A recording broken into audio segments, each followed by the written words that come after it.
Hi everyone, in front of me I've got Motorola Edge 70 and let me share with you how to clear credentials on this device.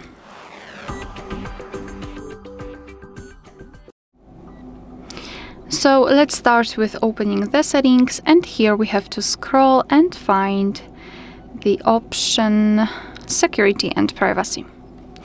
Then scroll down and localize More Security and Privacy. And here scroll down again to find Encryption and Credentials. Now let's tap on Clear Credentials and confirm it by tapping on OK.